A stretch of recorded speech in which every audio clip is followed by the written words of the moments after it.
இளையவேந்தர் பேரவையில் நிர்வாக பொறுப்பு வழங்கும் நிகழ்ச்சி மற்றும் ஆலோசனை கூட்டம் நடைபெற்றது.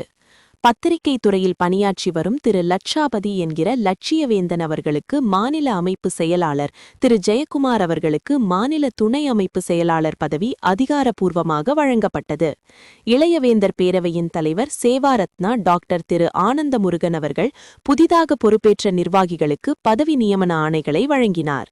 இதனைத் தொடர்ந்து பேரவையின் வளர்ச்சிக்கும் சமூக சேவைக்கும் அவர் ஆற்றிய பங்களிப்பை பாராட்டி அவருக்கு மரியாதை செலுத்தி சிறப்பாக கௌரவிக்கப்பட்டது.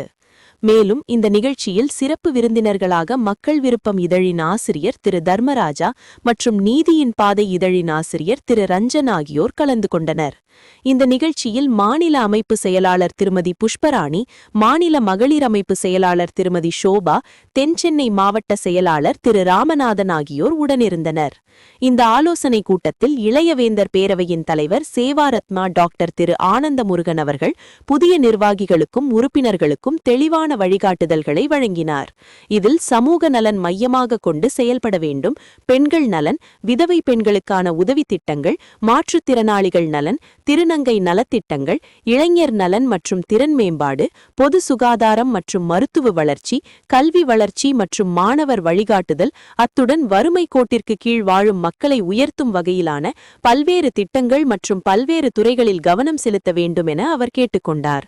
மேலும் நிலைத்த வளர்ச்சியை இலக்காக கொண்டு மாவட்ட வாரியாக புதிய அணிகள் அமைத்தல், இளையவேந்தர் பேரவையின் நிர்வாகிகள் மற்றும் உறுப்பினர்கள் நியமனம், களப்பணியை வலுப்படுத்துதல், மக்களுடன் நேரடி தொடர்பு ஏற்படுத்தும் சமூக சேவை நடவடிக்கைகள் என விரிவான செயல்திட்டங்கள் குறித்து பேரவைத் தலைவரால் அறிவுறுத்தப்பட்டது. இந்த நிகழ்வு இளையவேந்தர் பேரவையை ஒரு சமூக மாற்ற இயக்கமாக மேலும் வலுப்படுத்தும் வகையில் அமைந்ததுடன் சமூகத்தின் கடைசி மனிதனுக்கும் பயனளிக்கும் பணிகளை முன்னெடுக்கப்படும் என்ற நம்பிக்கையை ஏற்படுத்தியது.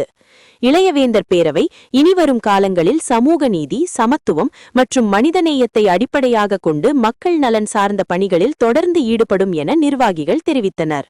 இந்த நிகழ்ச்சியில் பேரவையின் அமைப்பு வலிமையையும் சமூக சேவையில் அதன் நீடித்த உறுதியையும் வெளிப்படுத்தும் முக்கிய நிகழ்வாக அமைந்திருந்தது.